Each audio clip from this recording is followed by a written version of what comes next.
Hello friends, welcome to exam 3। आज हम बात करेंगे आरआरसी ग्रुप डी 2022 में फरवरी में एग्जाम होने वाला है। सभी को पता ही होगा। इस वीडियो में 40 जी के जैसे क्वेश्चन होंगे जो कि एक्स पैटर्न क्वेश्चन होंगे। इसी प्रकार के आपके ग्रुप डी एग्जाम में क्वेश्चन आते हैं। ये मॉक टेस्ट को सभी लोग जरूर लगाएं, जिससे आपका नॉलेज का टेस्ट भी होगा और क्वेश्चन कहाँ कहाँ से आने हैं और कहाँ कहाँ से आपको पढ़ने हैं, इस वीडियो में मैं आपको बताऊंगा। ठीक है, और आपका इसमें नॉलेज का पता लगेगा कि आप कितना पढ़ रहे हैं। ये पार्ट 22 है। से पहले और पार्ट नहीं देखे हैं तो हमारे यूट्यूब की प्लेलिस्ट पे आके और पार्ट देख लीजिए। चलिए शुरू करते हैं। पहला क्वेश्चन है, विप्रो के वर्तमान मुख्य कार्यकारी अधिकारी सीईओ कौन है? देखिए, विप्रो के वर्तमान में सीईओ कौन है? थेरी नीमचवाला, जो कि आपके डी ऑप्शन में शो कर रहा है, तो उसका बी ऑप्शन करेक्ट होगा। 2020 में विप्रो के नए सीईओ नियुक्त किए गए थे, तो ध्यान रखिएगा। अगला क्वेश्चन देखते हैं, एंकोर आर्कियोलॉजी पार्क कहाँ पर स्थित है? देखिए, एंकोर आर्कियोलॉजी पार्क कहाँ पर है? कंबोडिया में। कहाँ पर है? कंबोडिया में। तो इसका किस ऑप्शन में दिख रहा है आपको? A option. तो ए ऑप्शन आपको करेक्ट होगा। अगला क्वेश्चन देखते हैं, चरक संहिता चिकित्सा की किस शाखा से संबंधित है? देखिए, चरक संहिता जो कि चिकित्सा की एक शाखा है, किस संबंधित है? आयुर्वेद से संबंधित है, तो इसका आंसर होगा आयुर्वेदक। बी ऑप्शन करेक्ट होगा। अगला क्वेश्चन देखते हैं, निम्नलिखित में से कौन सा द्वितीयक भंडारक उपकरण नहीं है? यहाँ पे कह रहा है कि द्वितीयक भंडारक नहीं है। ठीक है, द्वितीयक भंडार का मतलब होता है स्टोरेज डिवाइस नहीं है। तो ऑप्शन से देखते हैं क्या क्या है। पहले ऑप्शन में रैम। रैम एक स्टोरेज डिवाइस नहीं है। थोड़े समय के लिए डेटा को प्रोसेस में लेती है, इसके बाद में स्टोरेज डिवाइस में डाल देती है। ठीक है, तो इसका आंसर होगा ए, रैम। रैम का फुल फॉर्म भी पूछते हैं आपके एग्जाम में। रैम का फुल फॉर्म होता है रैंडम एक्सेस मेमोरी। क्लियर है? चलिए अगला क्वेश्चन देखते हैं, कीटनाशक जिसे बोलते हैं डीडीटी का आविष्कार किसने किया? देखिए, डीडीटी का आविष्कार किया है पोल हरमन मुल्लन ने। तो किस ऑप्शन दिख रहा है आपको? B option. तो बी ऑप्शन करेक्ट होगा। अगला क्वेश्चन देखते हैं, 600 विकेट लेने वाले पहले तेज गेंदबाज कौन बन गए हैं? देखिए, 600 विकेट लेने वाले सबसे तेज गेंदबाज बन गए हैं जेम्स एंडरसन, जो कि आपके पहले ऑप्शन में शो कर रहा है। तो पहला ऑप्शन करेक्ट होगा। इंपॉर्टेंट क्वेश्चन है। अगला क्वेश्चन देखते हैं, ब्लू मून क्या है? देखिए, ब्लू मून होता है जिस महीने में दूसरा पूरा चांद निकल आता है, उसे कहते हैं ब्लू मून। ठीक है, तो ऑप्शन से देखते हैं क्या क्या। पहले ऑप्शन में महीने में आने वाला पहला चांद नहीं हो सकता, क्योंकि दूसरा चांद होता है। महीने में आने वाला दूसरा चांद, तो इसका बी ऑप्शन करेक्ट होगा। यहाँ पे तीसरे ऑप्शन में चांद का एक अन्य नहीं होगा, चंद्रग्रहण के दौरान नहीं होगा। ठीक है, तो दूसरा ऑप्शन करेक्ट होगा। अगला क्वेश्चन देखते हैं, राज चंद्रगणी द्वारा किन राज्यों के राजाओं का वर्णन किया गया है? देखिए, राज चंद्रगणी एक पुस्तक है जो कि कलहन के द्वारा लिखी गई। किसके द्वारा? कलहन के द्वारा लिखी गई है, जिसमें कश्मीर राजाओं का वर्णन किया गया है। तो उसका बी ऑप्शन करेक्ट होगा। ये क्वेश्चन आपके एसएससी में पूछा गया था, अब जो कि अभी हाल ही में एग्जाम में क्वेश्चन हुए थे आपके। क्लियर है? चलिए अगला देखते हैं क्वेश्चन, रिलायंस इंडस्ट्री लिमिटेड जिसे बोलते हैं RIL के समूह अध्यक्ष कौन नियुक्त किए गए हैं? देखिए, अभी हाल ही में RIL के अध्यक्ष नियुक्त किए गए हैं संजीव सिंह को। तो इसका आंसर होगा संजीव सिंह। किस ऑप्शन दिख रहा है आपको? A option. तो ए ऑप्शन आपका करेक्ट होगा। अगला क्वेश्चन देखते हैं, बिजली के एक सेल में कितने टर्मिनल होते हैं? देखिए, बिजली के एक सेल में 2 टर्मिनल होते हैं। क्या होते हैं? 2 टर्मिनल होते हैं। तो इसका आंसर होगा सी, करेक्ट होगा। अगला क्वेश्चन देखते हैं, भारतीय पुरातत्व पर्यवेक्षण का गठन कब किया था? देखिए, भारतीय पुरातत्व पर्यवेक्षण का गठन किया गया था अलेक्जेंडर कनिंघम के द्वारा। तो इसका आंसर होगा ए ऑप्शन करेक्ट होगा। अगला क्वेश्चन देखते हैं, निम्नलिखित में से किस गैस के स्राव के कारण भोपाल गैस शराधी घटी? देखिए, भोपाल में मिथाइल आइसोसाइनेट गैस लीक होने के कारण कई लोगों की मृत्यु हो गई थी, जिसे बोलते हैं गैस भोपाल गैस शराधी घटना। तो इसका बी ऑप्शन करेक्ट होगा। अगला क्वेश्चन देखते हैं, अंतर्राष्ट्रीय बुकर पुरस्कार 2020 जीतने वाली सबसे कम उम्र की लेखिका कौन बन गई है? देखिए, 2020 में अंतर्राष्ट्रीय बुकर पुरस्कार जीतने वाली सबसे कम उम्र की लेखिका मारिक लोकास रिजनेवेल्ड बन गई है, जो कि आपके पहले ऑप्शन में शो कर रहे हैं। तो पहला ऑप्शन करेक्ट होगा। अगला क्वेश्चन देखते हैं, राष्ट्रीय खेल दिवस कब मनाया जाता है? देखिए, राष्ट्रीय खेल दिवस 29 अगस्त को मनाया जाता है मेजर ध्यानचंद्र की स्मृति में। मेजर ध्यानचंद्र को हॉकी का जादूगर कहा जाता था। तो उसका बी ऑप्शन करेक्ट होगा। आपको एक क्वेश्चन ध्यान होगा कि जो राजीव गांधी खेल रत्न पुरस्कार था, उसका नाम चेंज कर मेजर ध्यानचंद्र पुरस्कार कर दिया गया। इसका भी आपको ध्यान रखना है। अगला क्वेश्चन देखते हैं, शरीर के किस भाग में पित्त रस जूस का उत्पादन होता है? देखिए, पित्त जूस का उत्पादन होता है यकृत में। कहाँ पर होता है? लीवर में। इसे बोलते हैं यकृत। ठीक है, यकृत में यूरिया और पित्त का निर्माण होता है। तो इसका आंसर होगा डी। देखिए, यदि हम बात करें कि पित्त जमा कहाँ होता है, पित्त जमा होता है पित्ताशय में, और उत्पादन कहाँ होता है? यकृत में या लीवर में। तो इसका डी ऑप्शन करेक्ट होगा। अगला क्वेश्चन देखते हैं, किस चालुक्य राजा ने कन्नौज के राजा हर्ष को पराजित किया था? यहाँ पे चालू हो गया, यहाँ पे कर लेना चालुक्य, टाइप करने में गलत हो गया, यहाँ चालुक्य कर लेना। चालुक्य राजा ने कन्नौज के राजा हर्ष को पराजित किया था। ठीक, किसको किया था? पुलकेशिन द्वितीय किया था। तो इसका सी ऑप्शन करेक्ट होगा। अगला क्वेश्चन देखते हैं, क्रिकेट द्वय पुस्तक किसने लिखी है? देखिए, क्रिकेट द्वय पुस्तक लिखी है वासुदेव जगन्नाथ परांजपे ने। तो उसका ए ऑप्शन करेक्ट होगा। इंपॉर्टेंट पुस्तक है, आपकी ग्रुप डी में 100% पूछी जाएगी।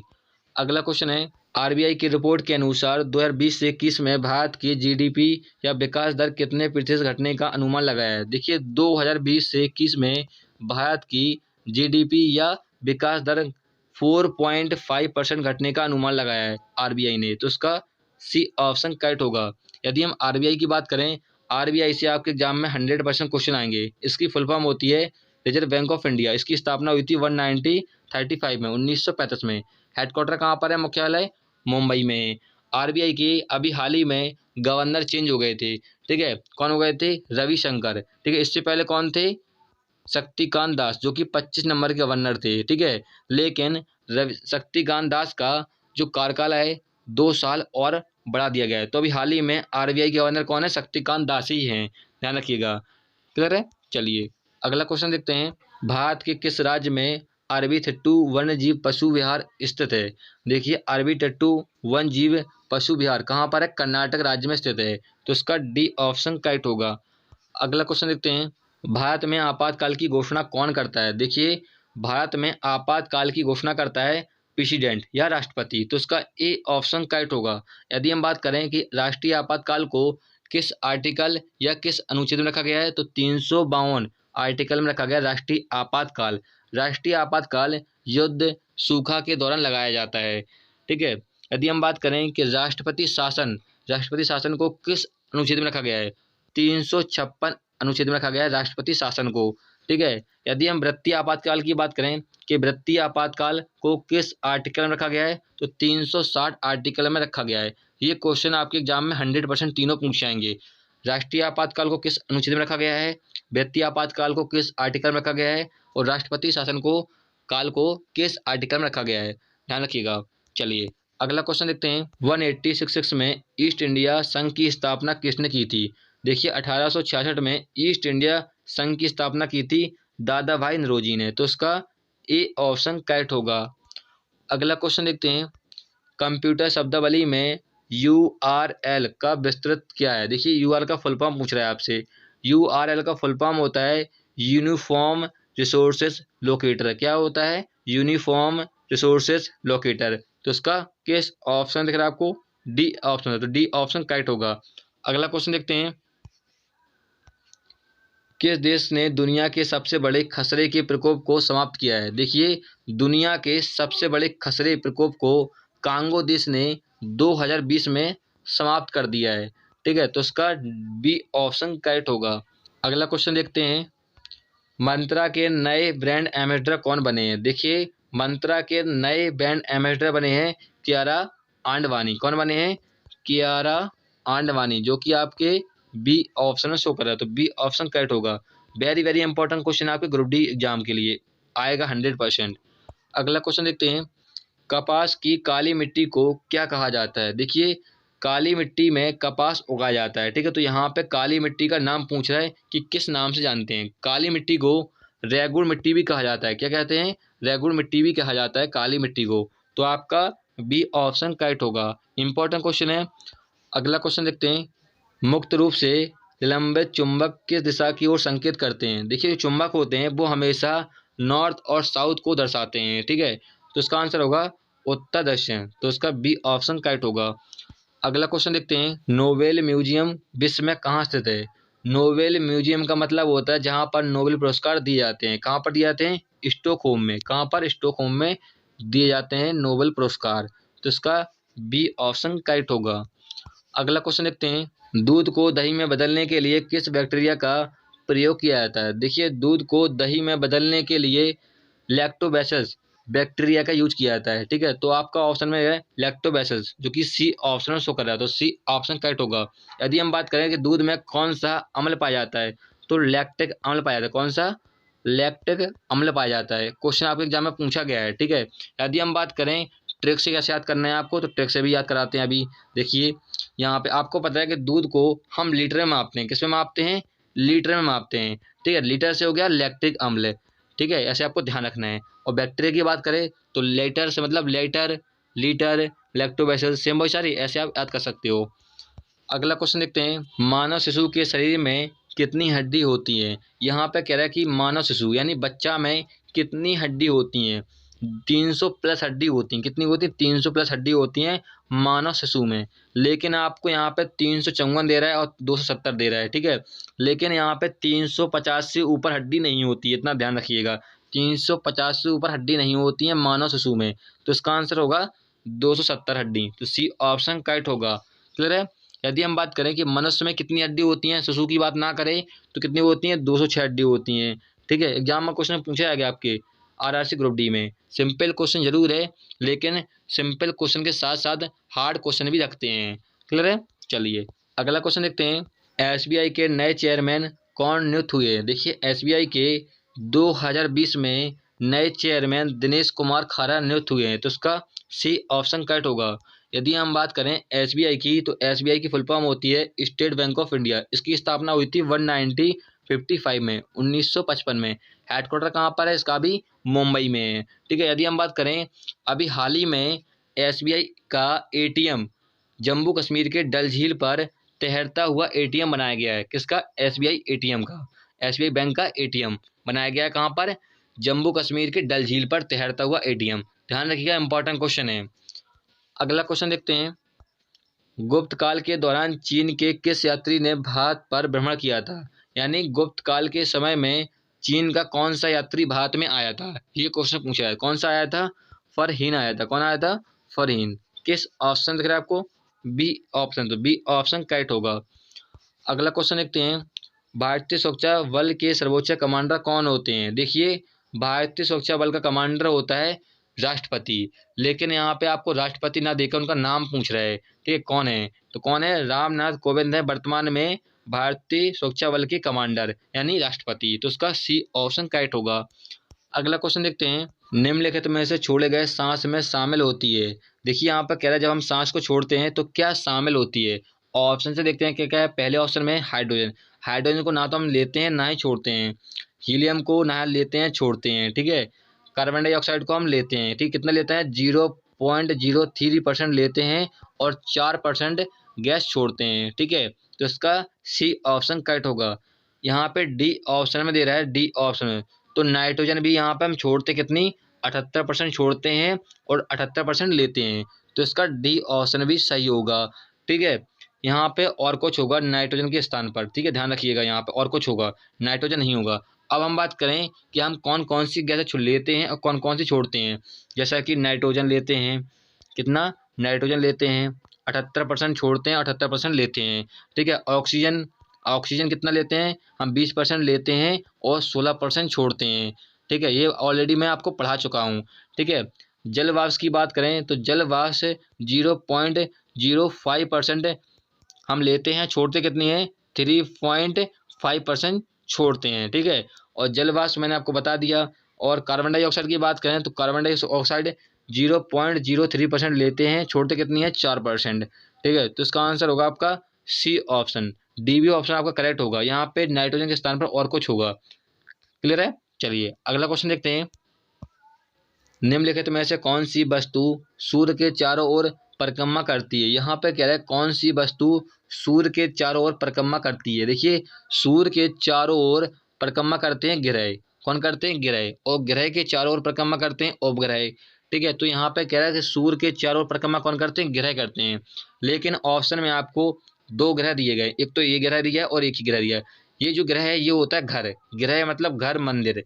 ठीक है, और ये होता है ग्रह, नक्षत्र। तो इसका बी ऑप्शन करेक्ट होगा। यदि आपसे ऐसा क्वेश्चन पूछते हैं कि ग्रह की चारों ओर परिक्रमा कौन करते हैं, तो उपग्रह करते हैं। ठीक है, तो यहाँ पे पूछा है कि सूर्य की परिक्रमा कौन करते हैं, तो इसका आंसर होगा ग्रह। क्लियर है। चलिए अगला क्वेश्चन देखते हैं। निम्नलिखित में से कंप्यूटर का मस्तिष्क कौन सा है। यहाँ पे कह रहे हैं कंप्यूटर का मस्तिष्क कौन सा है। ठीक है, तो ऑप्शन से देखते हैं क्या क्या है। पहले ऑप्शन में सॉफ्टवेयर, हार्डवेयर, सीपीयू और मॉनिटर। सीपीयू को कहते हैं कंप्यूटर का मस्तिष्क या दिमाग या माइंड या ब्रेन। ठीक है, ये कहते हैं कंप्यूटर का मस्तिष्क। इसका फुल फॉर्म भी पूछा जाता है आपके एग्जाम में। इसका फुल फॉर्म होता है सेंट्रल प्रोसेसिंग यूनिट। क्लियर है। चलिए अगला क्वेश्चन देखते हैं। T20 क्रिकेट टूर्नामेंट में 500 विकेट लेने वाले पहले गेंदबाज कौन बन गए हैं। देखिए T20 क्रिकेट टूर्नामेंट में 500 विकेट लेने वाले इवेन ब्रेवो, जो कि कहाँ के हैं, वेस्ट इंडीज के हैं, जो कि इन्होंने T20 में 500 विकेट लेने वाले पहले गेंदबाज बन गए हैं। तो इसका ए ऑप्शन करेक्ट होगा। अगला क्वेश्चन देखते हैं। इनमें से कौन से ग्रह का रंग नारंगी होता है। देखिए नारंगी ग्रह होता है बृहस्पति का, जो कि सबसे बड़ा ग्रह है। तो इसका सी ऑप्शन करेक्ट होगा। बृहस्पति ग्रह का एक सबसे बड़ा उपग्रह कौन सा है, गैनीमेड। कौन सा है, गैनीमेड। बहुत पूछा जाता है आपके एग्जाम में, कौन सा है, गैनीमेड। ध्यान रखिएगा। यदि आपने हमारा सौरमंडल वाला टॉपिक नहीं देखा है तो हमारे यूट्यूब की प्लेलिस्ट पे आके सौरमंडल वाला टॉपिक देख लीजिए। एक ही बार में आपको ग्रह, उपग्रह, कौन सी गैस किस में है, ठीक है, पाई जाती है, किस ग्रह का रंग होता है, ये सब मैंने आपको ऑलरेडी बताया है। और वीडियो के लास्ट में 25 क्वेश्चनों का प्रैक्टिस सेट भी लगाया है, जो कि लूसेंट बुक से था। क्लियर है। चलिए अगला क्वेश्चन देखते हैं। किस आईआईटी के छात्रों ने AIR स्कैनर ऐप लॉन्च किया है। देखिए AIR स्कैनर ऐप लॉन्च किया है IIT बॉम्बे ने। किसने, IIT बॉम्बे ने। तो इसका होगा बॉम्बे। तो उसका ए ऑप्शन करेक्ट होगा। इंपॉर्टेंट क्वेश्चन है।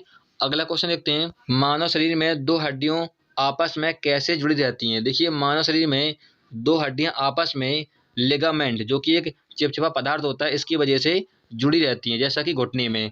ठीक है, यदि हम बात करें तो इसका बी ऑप्शन करेक्ट होगा। यदि हम बात करें कि हड्डियों को मांसपेशियों से कौन जोड़ता है, तो हड्डियों को मांसपेशियों से जोड़ता है क्या, टेंडन। क्या जोड़ता है, टेंडन, जो कि आपके डी ऑप्शन में शो कर रहा है। तो आपको दोनों ध्यान रखना है। यदि हड्डियों से हड्डियों की बात करें कौन जोड़ता है, तो लिगामेंट जोड़ता है। यदि हड्डियों से मांसपेशियों की बात करें तो टेंडन जोड़ता है।